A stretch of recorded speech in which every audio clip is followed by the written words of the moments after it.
This week, a lecture about Native American boarding schools from the mid-17th to the early 20th centuries. Known more recently as American Indian residential schools, their primary objective was to civilize, or assimilate, Native American children and youth into Euro-American culture. The moment you step foot in Carlisle, they stripped everything that was Native American of you, all right? Every aspect of your heritage, from your hair, to your clothes, to your language, to your religion. These 10,000 kids, most of them who didn't speak English on any level, were baptized as Christians without ever being told what that meant. More with Black Hills State University professor Thomas Weyant after this. Our topic today is we're going to start with our discussion of Native Americans. This is one of two different discussions we're having. I want to make clear that we're not talking about the Indian Wars in this kind of lecture. That's going to be in a couple weeks, and we're going to use that as a way to link kind of wars throughout the 19th century all the way up to and including the Spanish-American War. So our focus is kind of around that. We're thinking more kind of legal policy and issues and such. So the goal is to think in that broad 19th century way. So our start point is a couple key things we need to kind of deal with. The second half of our semester, one of the big questions we're picking up on is what does it mean to be an American?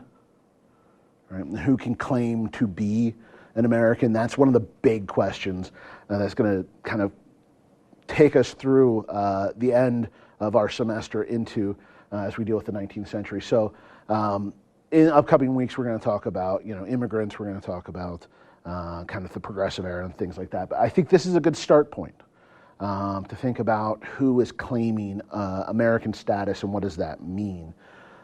So we're going to build from some of the ideas we talked about with Manifest Destiny, some of the discussion of political violence, and build into these other things.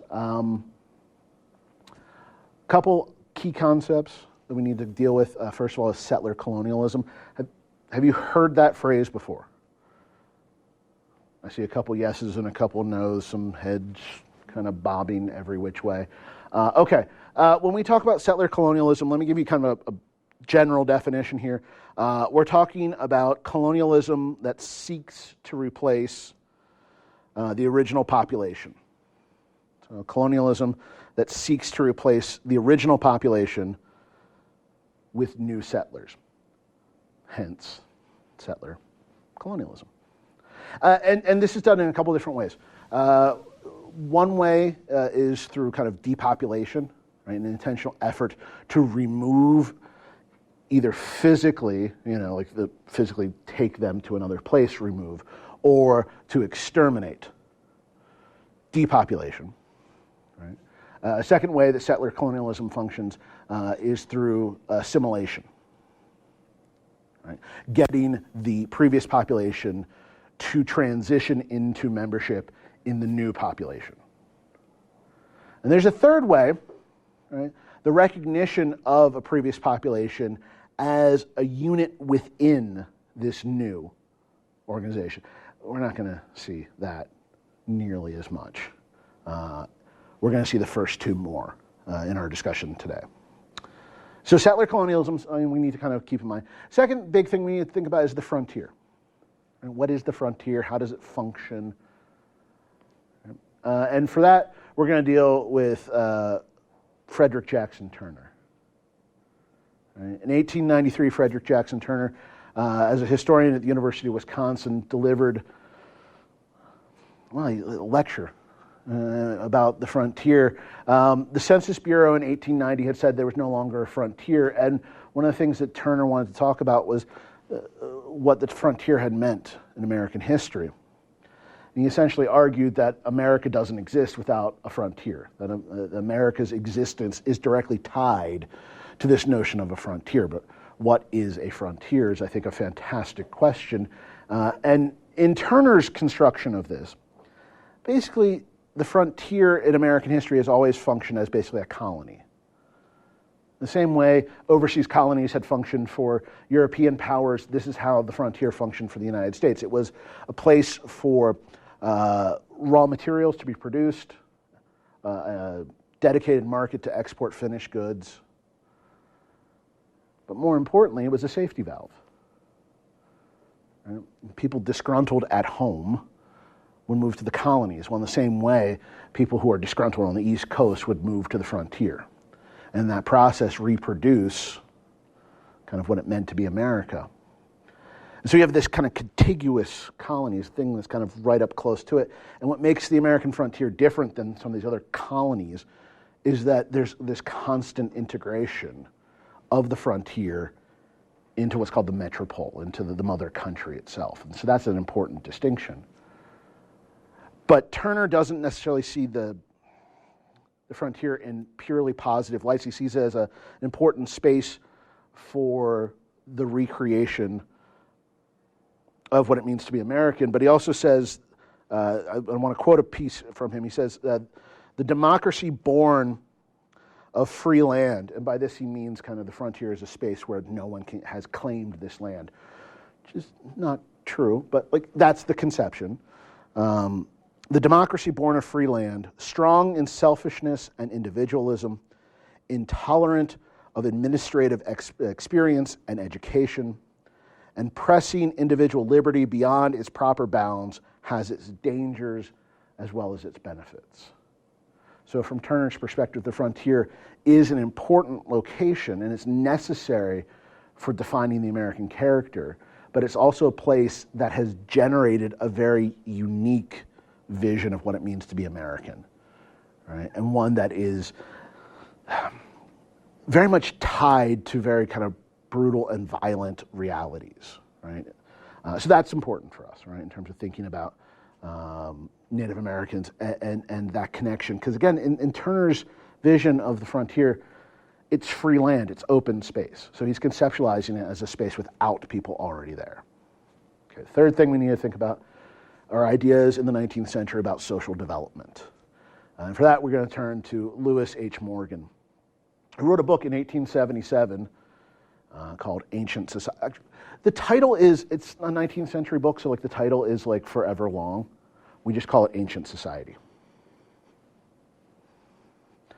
And basically what he's talking about through kind of studying kinship relationships and such is that all societies move through a uniform and identifiable path into civilization, from savagery to barbarism to civilization. Right? And savagery he identifies as kind of that hunter-gatherer, kind of lowest rudimentary level of technology. Very little in terms of hierarchical social organizations, but it's the start, is in his mind the most primitive. And then you move into barbarism, which you might see as analogous to Bronze Age technology, right? The use of, smelting technology to create, first of all, iron tools, but then into bronze and more intricate social organizations, more sedentary lifestyles. His vision of how this works is based in technology, but then also in sedentary life. So from hunter-gatherers to more permanent societies, and then ultimately into what he defines as civilization, which he breaks up into ancient, medieval, and modern. So kind of how we understand the Western world and its breakup. And of course, America is the pinnacle. It's the top. It's the most modern of all places. It is the most civilized. So, okay, great. So if you take this notion, kind of all societies, because he talks about what's called monogenesis. Are you familiar with this term, monogenesis? That all people come from one singular creation. Samantha, do you have a question? Yeah, so did Morgan, since America was like the pinnacle, did Morgan view like the early colonists who were like technically British colonists as like savages? They still are part of civilized world. They are just So again, Morgan's vision is kind of Anglo-Saxon America, Anglo-Saxon vision. So the British, even the French, I guess he would throw in, but kind of Western European conceptions are the height of civilization. So that includes all the Western world, not just... Yes. Okay. Yeah. Brandon. Would he have included the 5 civilized tribes who had civilized into American society? Included the 5 civilized tribes. He would have put them somewhere in that space between barbarism and civilized. Okay. They're not there yet. At least that's my understanding of Morgan. And I admit that I have not read everything that Morgan wrote, so I don't know 100%. But I think that's where he'd put them. He puts most Native Americans in barbarism or kind of savagery into barbarism. That's kind of where he sees Native Americans. But I don't know if he would necessarily classify. So the civilized tribes, I think he would say, are imitating the civilized that may not necessarily be civilized. Good questions. These are fantastic questions. All right, so Morgan is obviously not the only person out there, and his ideas are not the only ideas, but they are representative of kind of a notion, a set of ideas. And this idea that Native Americans aren't necessarily civilized, or they're on maybe an earlier edge of civilization, and that one of the things that could be done is to help progress them into the civilized era, into the modern world, this civilizing mission, which we'll actually talk a lot about as we go through the rest of the semester, this kind of notion of kind of what later individuals will call the white man's burden. All right, we'll talk about that. So those type of ideas. But also then the idea that Native Americans are potentially an impediment to progress, right? Because they are stuck in barbarism. And so if they're stuck in barbarism and there's no way to bring them into the modern world, what do you do then? Right? So these conceptions of who is modern, who is not, whether or not progress can happen, you tie that then to this idea of the frontier and notions of settler colonialism. And I think what you get is the intellectual framework for understanding what's going to happen throughout the 19th century. And again, like I said, we're not going to talk about the wars. I'll talk about that in a couple weeks, but everything short of war here we're going to talk about in terms of settler colonialism and its connections. Does that make sense? Any questions before we move on? Fantastic. All right, so we'll start with the Trail of Tears. All of you have heard of the Trail of Tears before, I assume? Yes? Okay. How many of you have heard about the Georgia Gold Rush? Okay, so a couple of you have. All right, in 1828, in northern Georgia, in the Appalachian portions of Georgia, they find gold. Hence the gold rush. But people are kind of pressing into this area, increasing population. And then in 1830, a second kind of vein is going to be found, but this is going to be in land claimed by the Cherokee. But that's not going to stop the miners from going into that territory. And the Cherokee are like, please don't. Please get out of it. It's actually called the Great Intrusion. I mean, what a wonderfully kind of almost Victorian intrusion, right? This is an invasion of miners into Cherokee lands. And because of that, there's this desire to kind of take those lands out of the hands of the Cherokee. Now, the Gold Rush doesn't lead to the Indian Removal Act. I want to make that clear. It's not like this created that, but it made it easier for people to support the Indian Removal Act. Oh, there's gold in our hills? Oh, okay, yeah, sure. There'd already been a push to remove some of this land from what are referred to as the 5 civilized tribes, right? The Cherokee, the Muskogee, or the Creek, the Seminole, the Choctaw, and the Chickasaw, right? I got all 5, right? Wow, okay, adding's bad for me. Okay. So there's already that movement that's going there. And in 1830, Congress passes the Indian Removal Act, which empowers the federal government to send out negotiators. That's all it does. You can send out these negotiators to create treaties to exchange lands in the southeast for lands in what's designated Indian Territory, right? That portion of the Louisiana Purchase territory west of Arkansas. The very first of these treaties is actually the Treaty of Dancing Rabbit Creek with the Choctaw in 1831.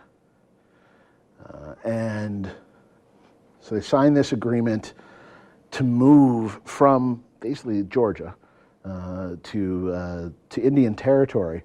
And they're going to do it in 3 waves between 1831 and ultimately 1833. Not all the Choctaw. We're talking about 15,000 out of a population of just shy of 20,000. So a vast majority. The thing is, the first wave hits a blizzard. Second wave is going to be decimated by cholera.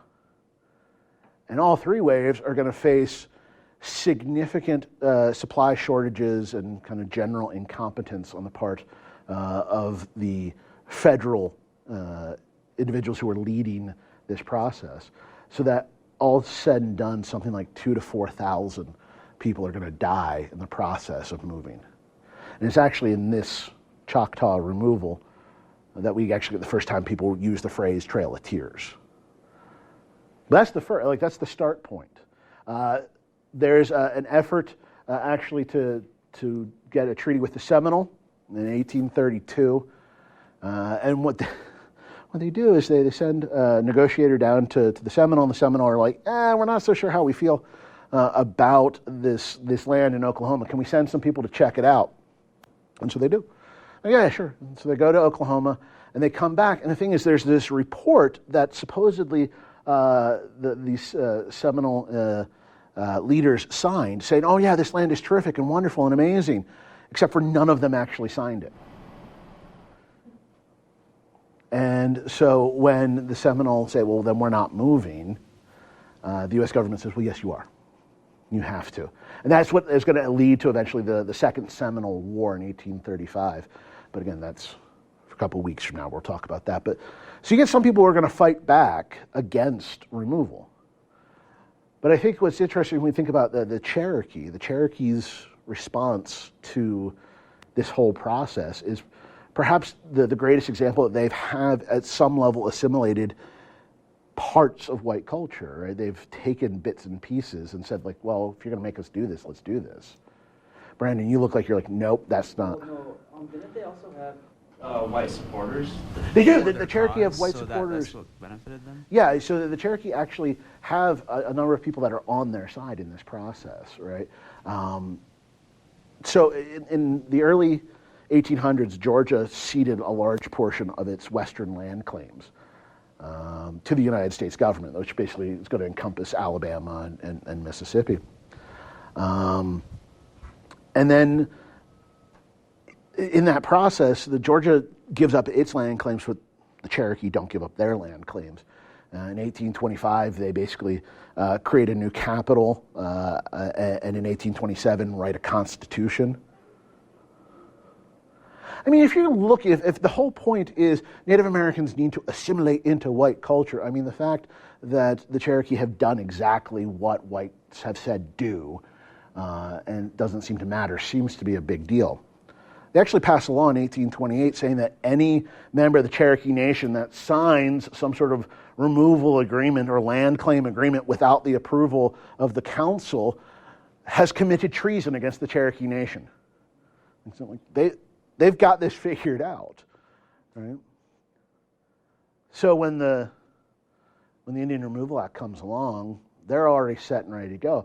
The problem is Georgia has looked to the U.S. government saying, hey, you promised us when we ceded you all this land that you would come and help us remove portions of Native Americans living in our territory. But you're not doing that. So the Georgia state legislature just passed a series of laws giving them the power to basically do whatever they wanted. And the Cherokee sued.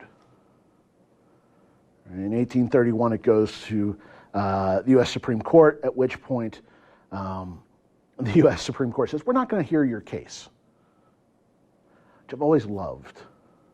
always loved that the U.S. Supreme Court can just be like, yeah, no. Thanks. We understand this is a huge concern and has major ramifications, but we're going to have tea that day. The next year, in 1832, another suit makes its way to the Supreme Court. And this time they're actually going to hear the case in Worcester versus the state of Georgia.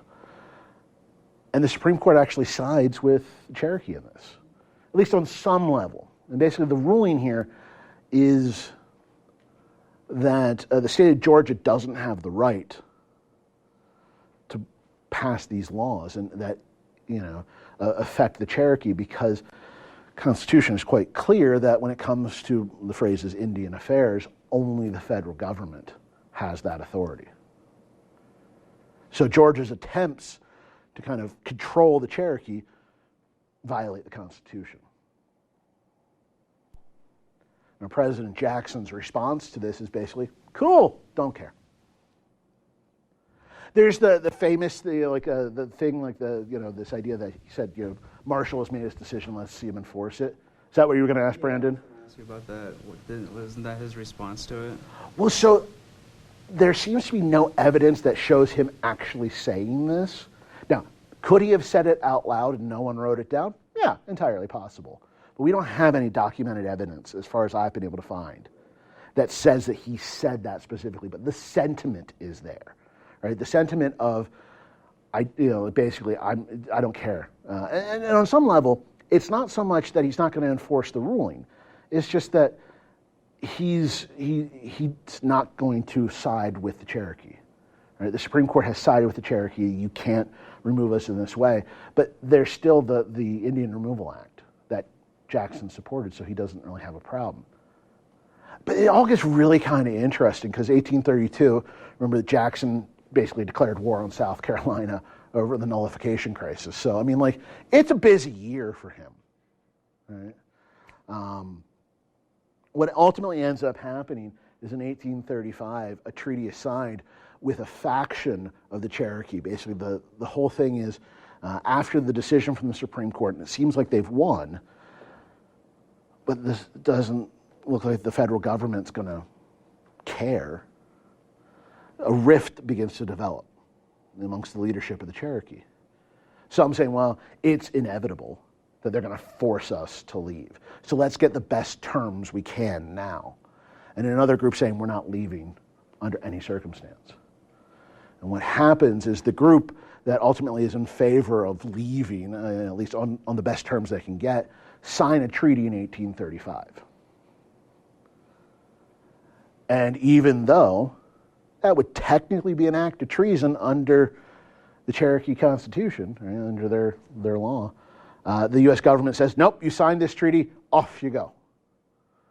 And so in about 3 different waves, they're forced. Now, there's some who voluntarily move. There are some that are literally drug kicking and screaming.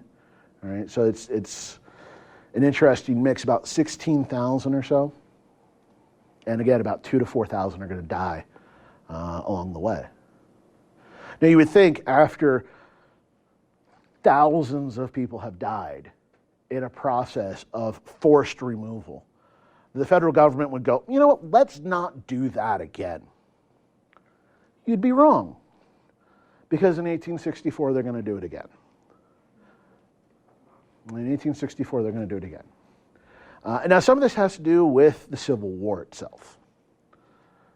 Right, in 1861, large chunks of the U.S. Army can be drawn off the Great Plains and sent back east to fight. Which means that what you're going to end up having in the West is mostly territorial militia. And so that's going to be a bit of an issue. Even with the U.S. Army there, that's not a guarantee that treaties will be upheld and things like that. But now, because of the Civil War, right, there are some Native American tribes and nations that will side with the Confederacy. Not necessarily because they agree with the Confederacy, but because the Confederacy has promised them land, right, a recognition of land. Brandon, did you have a question? Yeah. Did those tensions with when they signed with when they agreed with the Confederates, were there tensions between tribal members at that time too? There's internal tribal, conflict over whether or not to side with the Confederacy. Yeah, I mean, so there's always tension that we're going to see. The Cherokee at one point, actually, I mean, before they were forced into Indian territory, large chunks of them, there were some that owned slaves themselves. They had adopted the notion of African slavery. So some of them would have supported conceptions of the Confederacy. Anyway, in fact, the very last Confederate general to surrender is going to be a Cherokee general. Stand Watie, I believe his name was. Sounds right in my head. So there's going to be some that are going to fight for the Confederacy because they believe in ideas of the Confederacy. Some are just going to support the Confederacy because the devil that promised me the best is the devil I go with. I mean, so. And because of a lot of those internal tensions, right, it's hard to know kind of who's with who. And then, of course, you've got the U.S. Army not overly concerned about identifying clearly who is with who. All right, that's just it's all kind of a muddled problem to begin with. And there have been claims in the New Mexico territory of the Kiowa, the Comanche, and the Navajo supporting the Confederacy, and some groups do, many don't. And what happens is in late 1863, there's this kind of fear that the Navajo on kind of the border between Arizona and New Mexico territory, right, that they are supportive of the Confederacy. There's no evidence for this, but in January of 1864, the U.S. Army sends Kit Carson, right, the famous mountain man Kit Carson, right, out with a unit to basically bring the Navajo in, to bring them from kind of that Arizona-New Mexico border, bring them to Fort Sumner, kind of the eastern part of New Mexico, several hundred miles. And so 8,000, between 8,000 and 9,000 Navajo are going to be forced at gunpoint to march across New Mexico. Has anyone actually been to New Mexico? Have you been to the western part of New Mexico? Have you been there? I mean, so we're going through mountains, but it's also fairly dry and kind of desert-like. Yeah? 18 days, several hundred miles. I want you to imagine that march. I don't want to march anywhere. I'm just going to tell you that right now. But I don't want to march for 18 days with 8,000 people. Right? That just feels bad. Like, I don't want to do this. They eventually get to Sumner, to the Bosque Redondo area. And they're basically put into camps, for all intents and purposes, internment camps. Overcrowded and undersupplied. And they're going to stay there for about 4 years. Forced to live in these conditions. 200 people are going to die on the march. But because of the conditions, several hundred more are going to die in kind of eastern New Mexico. Eventually, in 1868, the U.S. government's going to sign a treaty with the Navajo and say, you can go home. It's now a reservation, and you cannot leave it. But off you go. So this kind of forced movement of populations is still ongoing. I mean, you can even make arguments, obviously, about the internment of the Japanese during, or at least Japanese Americans during World War II, and kind of linking those. That's outside of our time range. But I think you can make some sort of connections there. All right, questions about Trail of Tears, Long Walk? Yeah, Dawson. Do they have any written recorded statistics for how long they were making them walk every day? Oh, I don't know exactly how much per day, but we're talking somewhere between 300 and 400 miles in 18 days.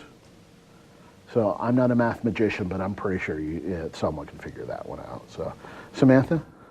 Could it be argued that this would be one of the first internment camps even before World War II, or is this a very different condition compared to what it would have been like, for example, like in the Nazi internment camps, kind of? It's going to be. It's a tricky question. It's different on one level. It's going to be the same on another level. It is a movement of individuals, a forced movement of individuals to a specific location and then into a confined space. That said, some of these camps, I mean, most of these camps don't have fencing around them, and that's not the case. So it's not like, it's not, on that level, it's not the same. But in terms of those who leave the camps are tracked down and either killed or brought back. So on that level, I mean, these are places you're not allowed to leave. So could it be argued that this would be like kind of the original? Or I don't know if you could, because I would actually argue, and I don't know,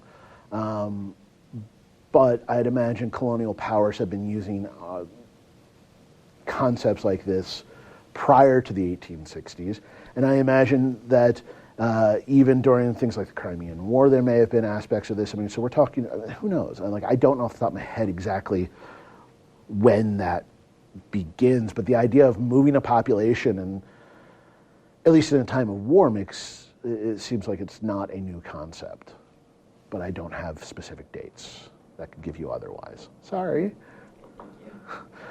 Other questions? These are great questions. Okay, and then let's shift gears a little bit and talk about a different trail, the Oregon Trail. Now, I ain't gonna lie, I loved me the Oregon Trail when it was the video game, right? The green screen, ford the river. Oh, you died of dysentery, right? Which the text-based version of the game starts in the 1970s, but it becomes popular in the 1980s and the 1990s.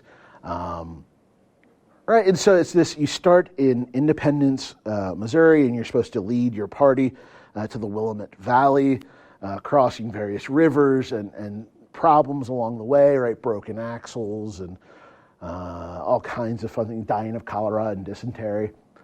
What was so interesting in that game is that you never once encounter Native Americans. It's not part of the game. Which, if you think about it, doesn't make sense. It legitimately doesn't make sense. There's no way that you could have traveled from Independence, Missouri to the Willamette Valley in the 180 days to, by the 1850s, it's 140 days. There's no way you could have done that without encountering Native Americans, yet they're written completely out of the game. Right, Native Americans only kind of pop up in our vision of kind of the westward expansion that the Oregon Trail plays on in those westerns, and then they're always presented as some sort of antagonistic force. Right? So it's a really interesting, if we get most of our history from pop culture, if you play Oregon Trail, you're missing some things, right? But that said, Oregon Trail is a fantastic game and you should play it. The reason you want to get to the Willamette Valley has everything to do with the fur trade. And John Jacob Astor, right, and his fur empire of the Pacific Northwest. And we're talking big money, right? The fur trade is big money. And the Oregon Trail itself, I mean, initially we're talking about fur traders. We're not talking about wagon trains initially. So the trail that they blaze is not one that's easily traversed by people in covered wagons. Right? Lewis and Clark's expedition out, and then kind of following along those lines. Eventually, by the 1830s, you get some of the first wagon trains. The problem is they get basically to Idaho. They get to basically Fort Hall, and they're stuck. Because the trail the rest of the way, you have to give up basically your wagon, put everything onto some donkeys, and traverse the mountains that way. Because it's just not possible in the early trail to actually get there by wagon. Now, by the 1840s, they've cut a bunch of new trails. And the thing is, there is no one singular Oregon Trail. There's a bunch of different things, all leaving from some point usually along the Missouri, somewhere in the Missouri Valley. And oddly enough, a lot of them converge at Fort Kearny, right, in what is Nebraska territory. That's usually a conversion point. And they follow the Platte River and go through that region. But then they also split off into a bunch of different places. Some, right, the gold rush in California, some of them will follow basically the same Oregon Trail to a point and then dive south into California. Some will follow the Oregon Trail to a certain point and then dive off towards the Great Salt Lake, because we're talking about the movement of the Mormon populations. Some will, instead of staying in Oregon country, they'll kind of move and head up into the Puget Sound region. Right? So, but the thing that's really interesting is we're talking about somewhere in the range of 400,000 people traversing land that, while the United States claims it, really don't have control over it.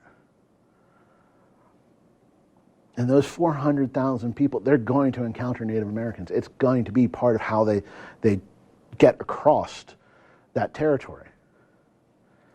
And there is a fear that as more and more settlers are passing through this great American desert, as they're moving across the Great Plains, I know you like to think that y'all are Midwestern, as you're moving across the Great Plains, that this is going to lead to conflict. Right? And as more and more of these white settlers don't finish the journey, as they don't go to Oregon, as they stop along the way and start to claim chunks of land that are recognized as Native American land, that's going to be a problem. So in 1851, you get an attempt to kind of deal with some of this in the Fort Laramie Treaty. And you can see Fort Laramie there in, was at this point on this map is Nebraska territory, eventually be Wyoming territory, right? This is the first of two big treaties that are going to be signed at Fort Laramie. And what the 1851 Fort Laramie Treaty is supposed to do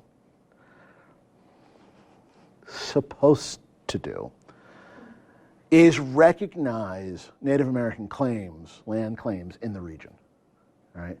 While at the same point, in exchange for that recognition and annuities, annual payments of certain amounts of cash to Native Americans, specifically we're talking about what, the Lakota, the Cheyenne, the Arikara, the Arapaho, the Mandan, a couple others I'm forgetting off the top of my head. With the Crow, yeah. Can't forget the Crow, right? Was the Blackfeet also involved? I don't know. Anyway, recognizing their territory in exchange for kind of allowing safe passage for these settlers, with the idea that they weren't going to stop, right? You can pass through our territory to the Willamette Valley. That's perfectly fine with us, right? In exchange for you not staying, you recognizing our land claim, a little bit of money, that'd be nice. Now, originally, when the treaty is negotiated, it's a 50-year annuity, right? So the idea is that until 1901, the U.S. government will be paying these tribes and nations for the right to go across their land. Congress changes it to a 10-year pay scheme without telling anyone who signed the treaty. Now, of course, when they find out, they're like, no, that's not okay. But regardless, the treaty was basically broken almost immediately, in part because people are just refusing to go the rest of the way to Oregon. They're stopping. They're settling chunks of land. They're homesteading. Come back around to that as a concept. But on top of that, the U.S. Army isn't doing what it said it would do, which is to either help these people along or stop them from engaging in negative activities towards Native Americans. Basically, the U.S. Army was just like, I don't care, do whatever you want. And then when in 1860-61, as the U.S. Army is being pulled out of the West, and we turn to those state militias, you've now got, or these territorial militias, you've now got large numbers of white settlers in regions that they shouldn't be in, competing for limited resources with the people whose land the United States actually recognizes it is. And when you have that type of reality, you're going to have a kind of a recipe for violence. So violence is actually going to escalate. And what ends up happening is, as kind of white settlers sometimes move into certain regions and they take some of those resources, it causes internal fights within various Native American nations as their limited resources, and they fight amongst themselves now. In other cases, it turns into those kind of struggles that we see all too often between white settlers and Native Americans, and often only depicted from kind of the middle point of that struggle, right? The Native Americans coming in and attacking white settlers, as opposed to seeing it as the white settlers having essentially started that process by claiming that land that wasn't theirs in the first place. And we can see, this leads to significant tragedies, right? In 1864, the Sand Creek Massacre in Colorado is a direct example of this type of problem. Now, like I said, we're not going to talk about war, but in 1867, the Grant administration is like, we need to, well, Grant isn't president yet, but in 1867, there is this desire to find some sort of peace, and so a peace commission is created by Congress and told to go out and solve the problem. They're not going to, but they're going to be told to go and do it. Right? The Peace Commission is going to be identified as a fairly large failure, all things said and done, in part because it could never gain the trust effectively of Native Americans, and it could never effectively gain the trust of the congressional individuals who sent them there in the first place, for any number of reasons. But if there is a success, it's the Second Fort Laramie Treaty, and that's the 1868 treaty. Success is kind of a bad word, all right? Because the treaty is signed, and it's a fantastic treaty, except for then it's violated very quickly, just like the 1851 treaty. But in this 1868 treaty, the U.S. government recognizes and creates the Great Sioux Reservation, recognizing the Lakota claim to the Black Hills, essentially saying it's yours from now to the end of the universe.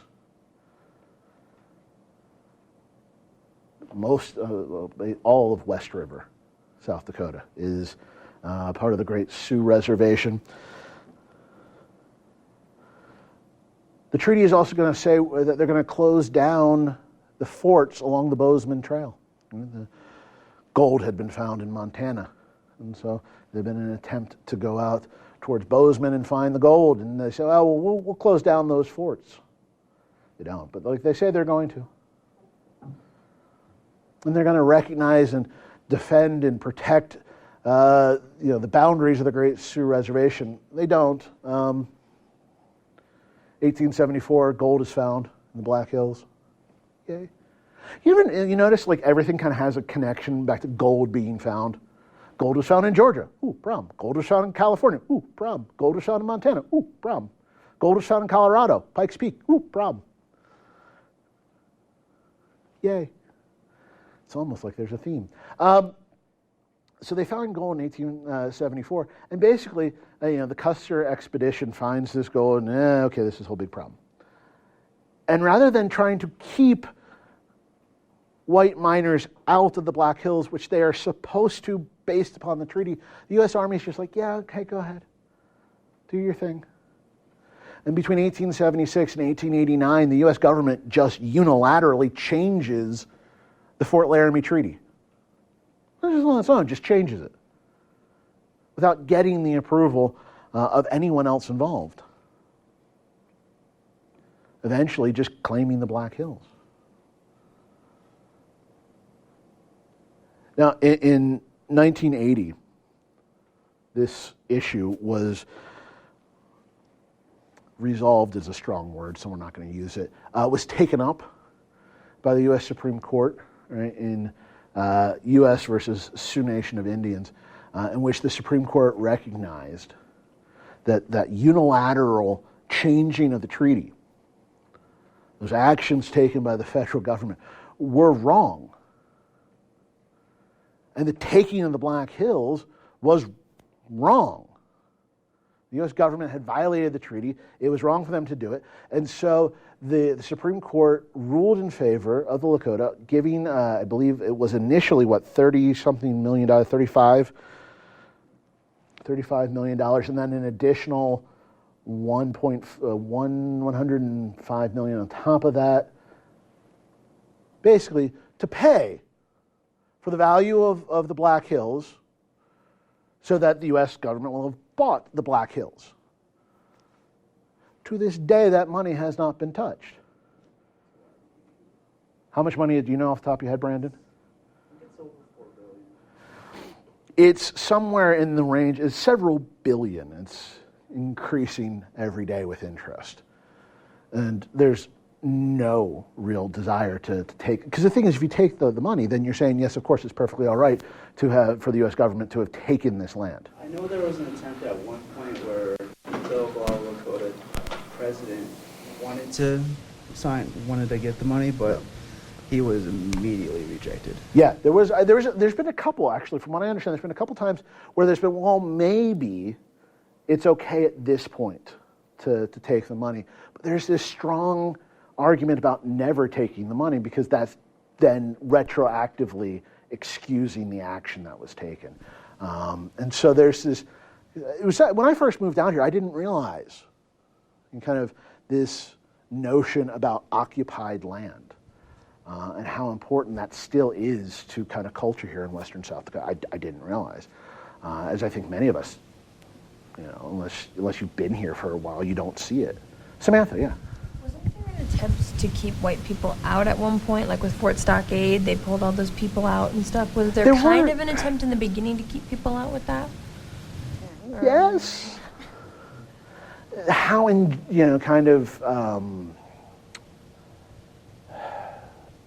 want to say it was necessarily disingenuous and that they weren't trying, but how much their hearts were in it has always been an issue that's been questioned about, like how much they are actively trying to do this and how much is going through the motions. Does that make sense? Kind of. Okay. Again, it's hard for me to say specifically how many people were like, no, this is our job, we need to get them out, and how many people, the overall kind of reaction of the U.S. Army was to basically allow it to happen. So, sorry, wish I had a better answer than that. It's all complicated. Yay. We just save a lot of time and effort if we just said history, it's complicated, all right, and just moved on from there, right? Okay, done. By the way, you're not allowed to do that in your papers. You can't just say it's complicated and be done. Okay. All right.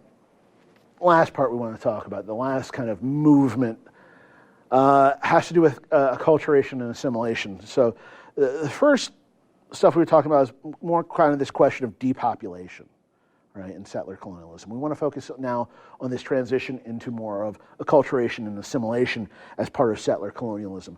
It's worth noting that in the Fort Laramie Treaty, there was also calls for kind of on these reservations for there to be a movement towards farming.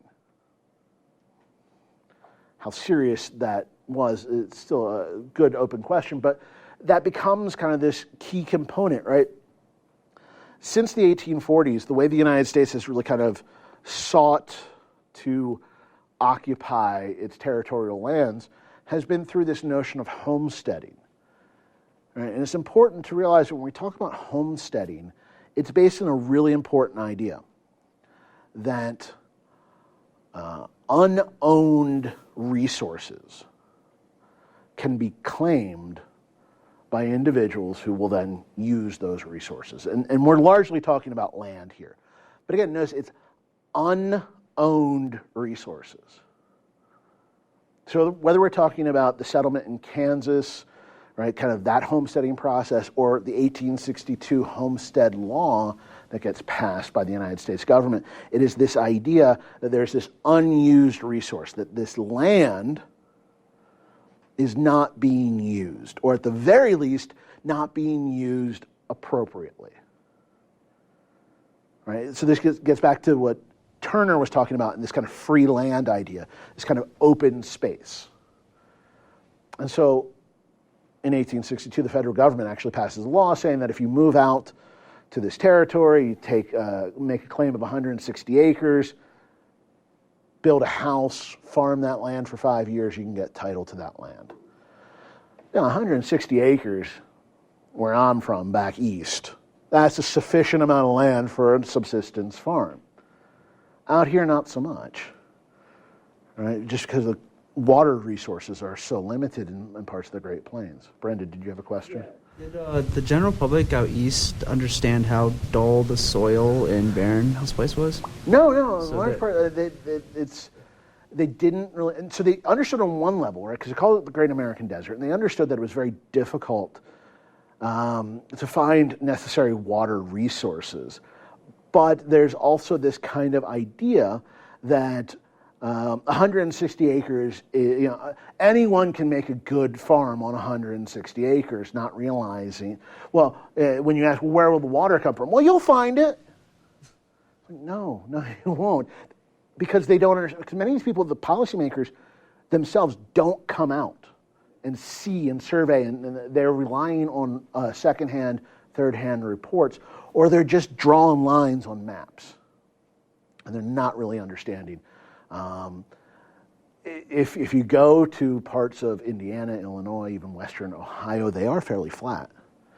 But there's lots of rivers, there's lots of water. And if that's your vision, and you just assume that Kansas looks the same as Iowa or as Ohio, right, in terms of access to water, you're not going to have a good understanding of what's going on. And then didn't the Army Corps of Engineers come out to survey the land? Eventually, yeah. The Army. So that was before.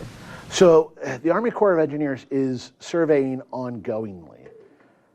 But that doesn't mean that the people who are writing the policy are listening to the Army Corps of Engineers. You'd think they would listen. Yes, I'm with you. I think you're right. You think they would listen. But they're not in some cases. In other cases, obviously the Homestead Law and a lot of these things are going to be debated. Right? And so they're going to bring in some of this. But we are talking about very singularly minded individuals. They know the right answer. That's not. I'm not trying to cast aspersions. They believe that they have the right answer, right, and that they understand.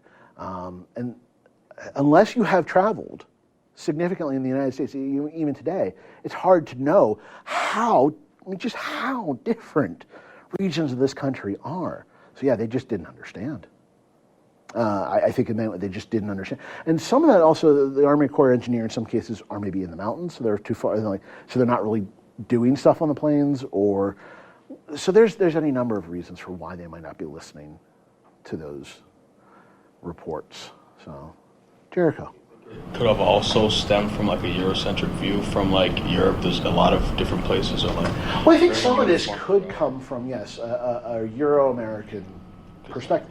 But I think with things like the homesteading law, their encouragement is for white settlers to move. So you would think that they would want to provide the best information, the best policies to facilitate that settler movement. Do you think they were overshooting some of these people's abilities, assuming everybody could do it? Could they have been overassuming abilities? I mean, yes. Potentially. I don't know. I mean, but the idea is that 160 acres should be sufficient. All right. Realistically speaking, if you're talking in some of these regions without sufficient, kind of irrigation technology, you're talking 320 to maybe 640 acres is like the minimum you need to run a subsistence farm. But don't tell someone in Pennsylvania that. Right? Like they're like, no, man, like I can make it work on 40, because it's very, like the land is so different, and it's hard for people to conceptualize just how different those things are. And I think more than anything, maybe it's me giving them the benefit of the doubt more than I should, but I want to believe that they're not acting in a way to be intentionally, harmful. They believe, 160 acres should be sufficient. Yeah. So I think if many more of them had traveled out here and said, oh, no. Lack of background information. I think so. I think they thought they knew. I think we're all guilty of that on some level, right? At some point, someone comes to us with new information like, oh, no, I know. And then, no, you really don't. I mean, I'm guilty of that. I'll at least admit that myself. I'm guilty of that. So, like I said, I don't want to cast too many aspersions here. Brandon, do you have another? I was going to say, they could have probably looked at Native American tribes themselves historically, because the Great Plains tribes, they were known for moving around. Well, but that's not modern. That's not how you should live your life. You should be sedentary. You should have a farm. Yes, obviously you're tribes wrong. out east settled because they didn't need could. to. Yeah. So you think that they would maybe maybe there's a reason why they didn't. Yes, you would think that.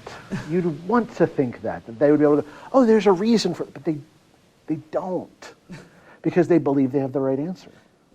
That's, I think, keeps coming back to Jericho. With Howard, whatever, the guy with the civilized, barbaric, and savage. Sure, Morgan, yeah. Do you think it was because they thought they were more uncivilized, so they didn't know what they were doing, and that yes. It was more of a... Because if you accept the idea that Native Americans are still locked in barbarism, then they lack the same kind of scientific knowledge to be able to understand their world sufficiently to make the best uses of those resources. So yeah, I think that plays into it, definitely. But then again, that doesn't answer the question, if you're going to send white settlers to this region, why would you not then check? And I don't have good answers for that. I wish I did. No one does, I don't think. Wish I did.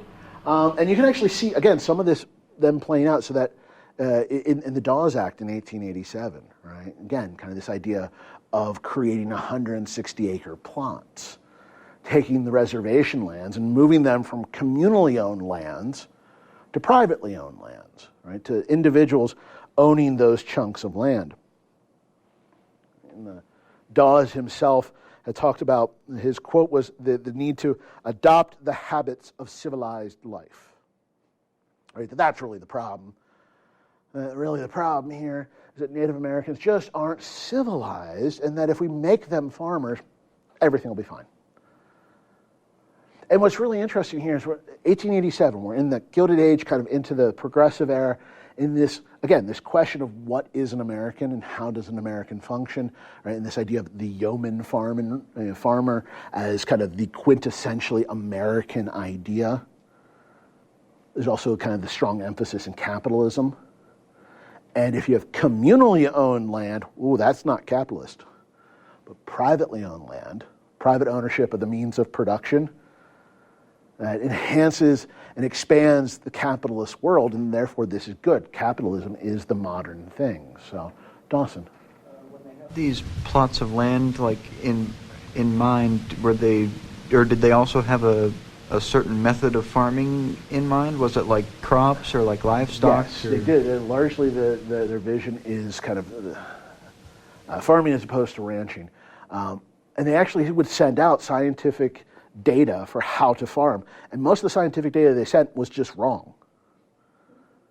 Right? And some of that data was used well until the 1920s and the 1930s. It actually helps to explain the Dust Bowls of the 1930s. They're using scientific information that was outdated or just wrong.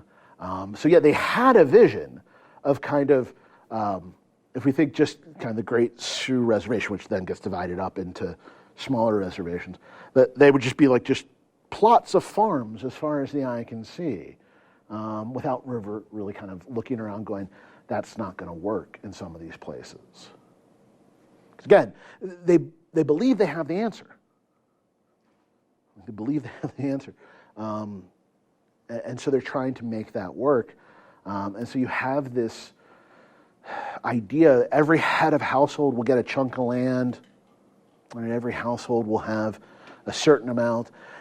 The thing is, then that gets subdivided amongst heirs, right? And so that becomes a bit of an issue. I mean, if 160 acres wasn't enough to begin with, and they then divide that amongst, say, two sons, now it's 80 acres, and that's definitely not going to be enough, and then further and further and further. But the other thing that the Dawes Act does is that it opens up that land once the land had been kind of divided up amongst those people who were classified as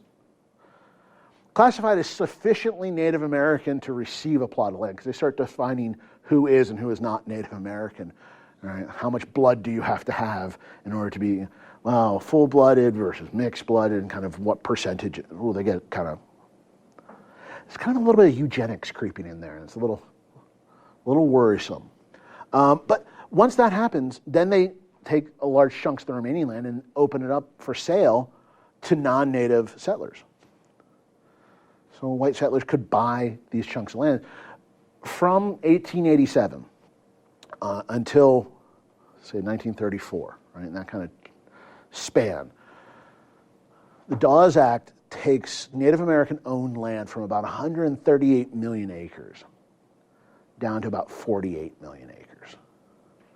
So 90 million acres are going to be lost as a result of this kind of allotment process. The Great Sioux Reservation, by its being broken up into the different chunks, they're going to lose 9 million acres themselves. There's going to be opened up to these types of white settlement and land grabs as well. And the thing is, what would end up happening is under the Dawes Act, the head of household would get this land, this 160 acres, and it would be held in security by the United States for 25 years. Once they hit the 25-year mark, you could sell it. So what ended up happening is a lot of people started, 25 years down the line, started selling off that land, again, to non-native land buyers.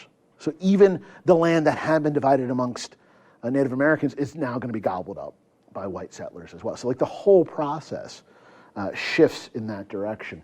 So we're talking about, again, kind of this massive restriction or loss of land in this process. But again, the idea was to convert Native Americans to what is the modern way, the modern American way of doing things.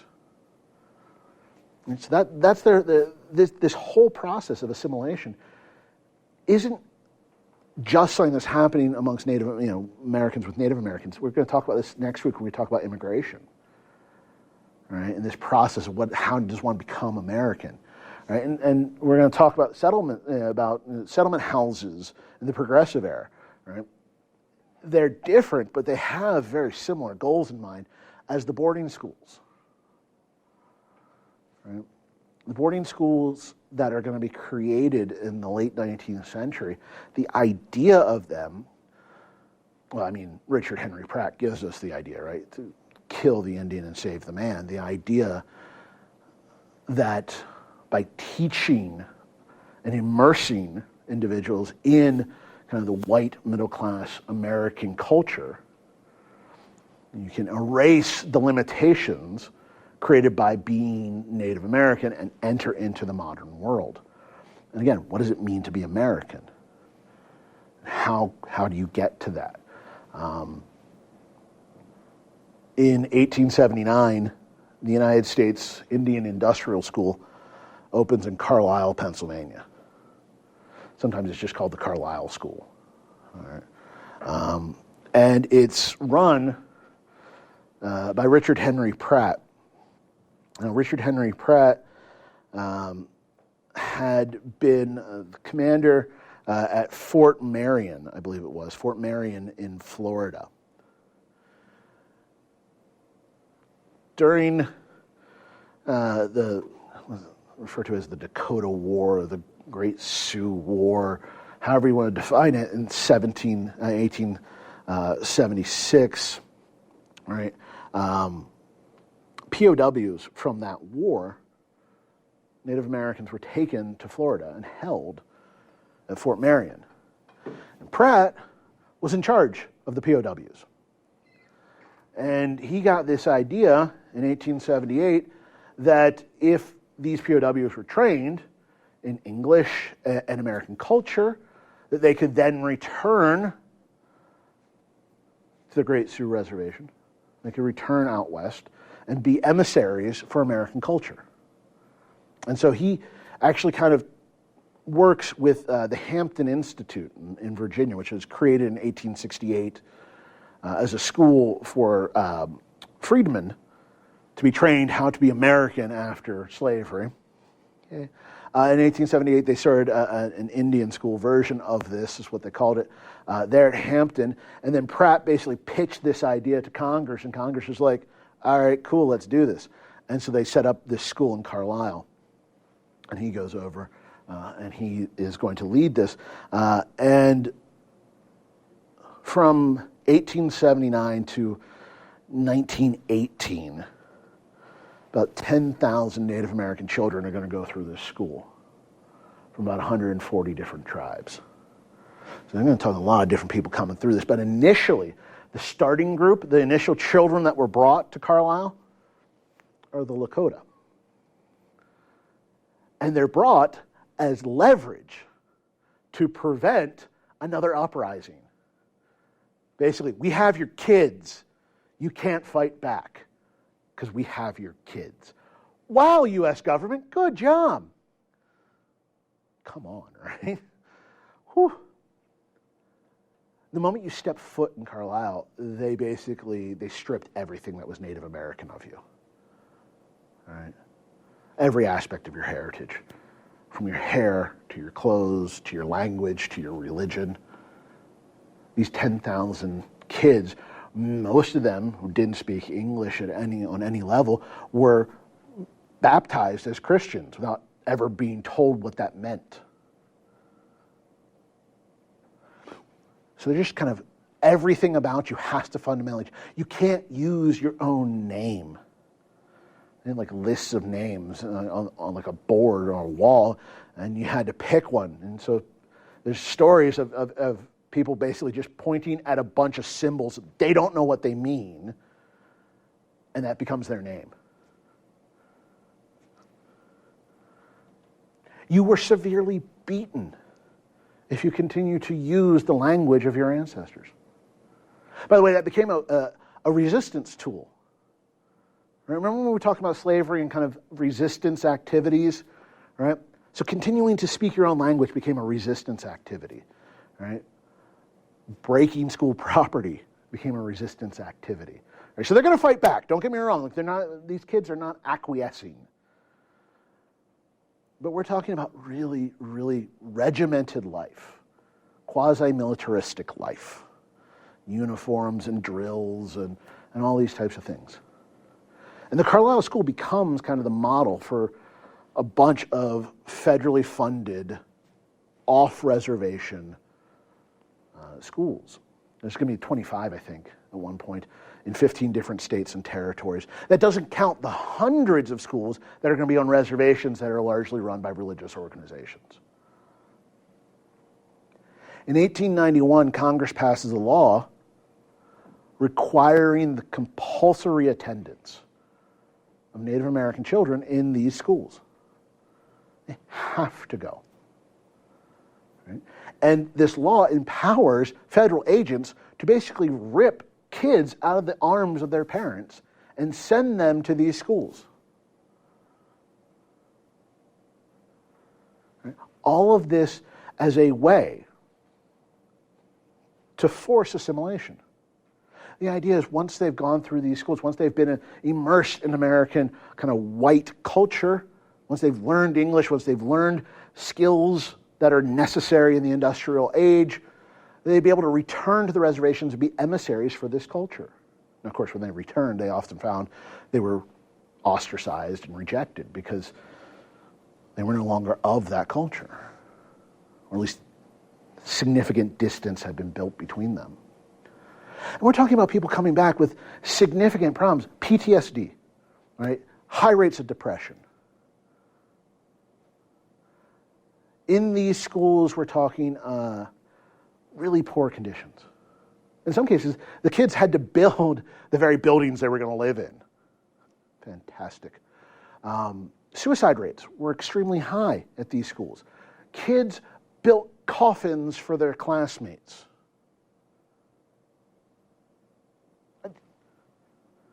Just think about how traumatic that is.